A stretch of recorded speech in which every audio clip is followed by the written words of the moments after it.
I knew something was wrong the second I saw the tire tracks. They weren't faint, not at all. These were deep, fresh cuts right through my field, my land, the one I'd spent the last 3 years trying to bring back to life. But the worst part, it wasn't even the damage. It was the fact that they were deliberate. Someone hadn't just wandered in by accident. They'd driven straight across my field like it belonged to them. And trust me, it didn't. This wasn't some random patch of land. This was my patch of earth, my sanctuary, the place I'd worked so hard for. And now here was someone treating it like it was just another parking lot. That's when I realized this wasn't a mistake. It was personal. So let me tell you how I got here. My name's Daniel Harper. 4 years ago, I scraped together every penny I had sold off a business I built from scratch and bought 10 acres just outside of Brook Hollow, a town that used to be rural. It wasn't the city, but it wasn't the country either. It was that in-between spot, the place where things start to get lost to development. The property sat right next to a growing subdivision, Meadow Ridge. On the other side of me, a drainage ditch separated me from the rest of the world, and a narrow strip of county road kept things a little quieter. That's all I wanted: peace, quiet space. I wasn't looking to build some mansion or turn a profit. I just wanted room to breathe away from the noise and the rules. I wanted dirt under my boots, and I got it. I bought the land because I wanted a place to get away, but mostly because I didn't want to be bothered by others. That's the thing about this land. It wasn't just a property. It was my space. There was nothing fancy about it. Just grass, open fields, and a life that was starting to feel like it might actually work. Before I bought it, the land had been farmland. Soybeans mostly. The old guy who owned it, Mr. Larkin, told me the land would take care of you if you respected it. So I did. I kept it agricultural, maintained the drainage, paid the taxes, had the surveyors mark the corners with those big orange stakes bright as day.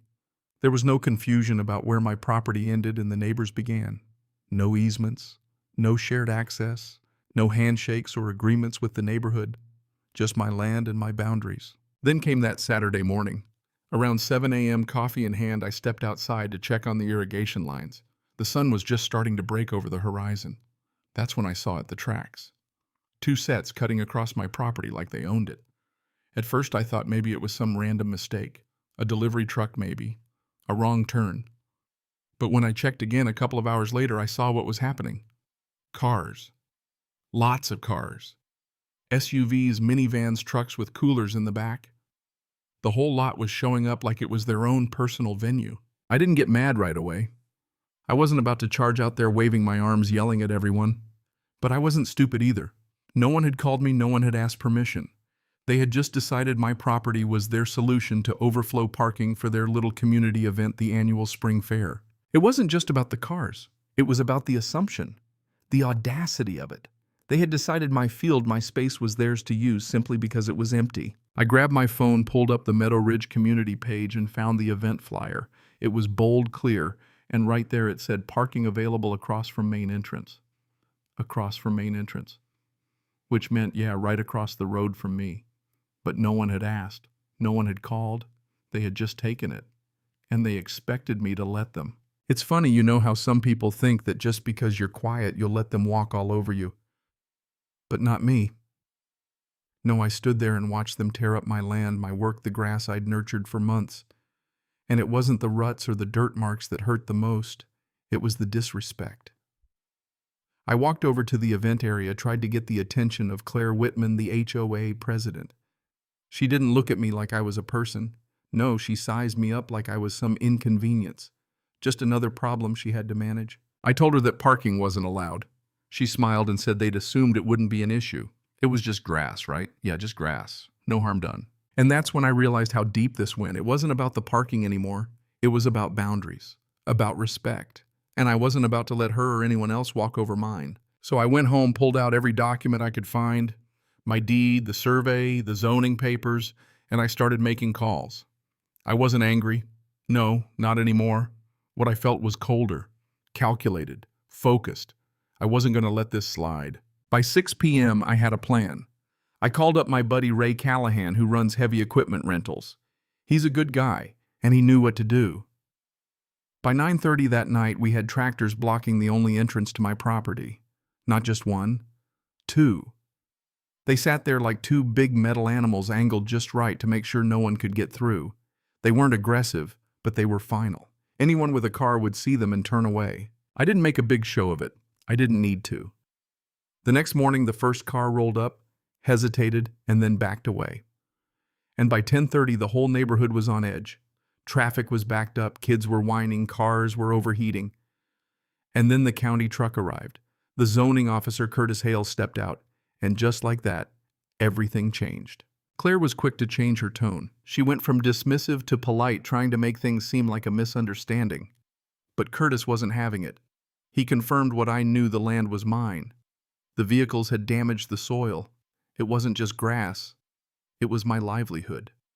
My time. And here's the kicker after all, that Claire walked over to me. No clipboard, no board members, just her. She said quietly, "You embarrassed us." I thought about it for a second. "You crossed onto my land," I said. She was silent for a moment, watching me like she was trying to decide who I was. I wasn't just the guy with a field anymore. I was the guy who had drawn a line in the sand. And that's the thing people don't always get. Standing your ground isn't easy. It's not clean. It's not pretty. But it's necessary. The next week I had a formal meeting with the HOA's legal team. They paid for the damage. They signed an agreement stating they wouldn't use my land again without a signed lease. But here's the cinematic part. The tractors stayed. Even after the repairs. Even after everything was settled. They stayed there, blocking the entrance as a reminder. It wasn't about being dramatic. It was about making sure everyone saw what happens when you assume. And a month later, Claire came by again. She told me I'd made my point. Did I asked. She looked at me, finally understanding that it wasn't about being difficult. It was about boundaries. And sometimes people need to learn that the hard way. Eventually, I moved the tractors. Quietly in the early morning. And the grass came back. Thicker, healthier. The soil was better. But it's more than that. Sometimes when you stand your ground, you don't just protect your property. You protect yourself. Now I'm curious, was I too rigid? Would you have done it differently? Was standing my ground the right move, or should I have just let it slide for the sake of the community?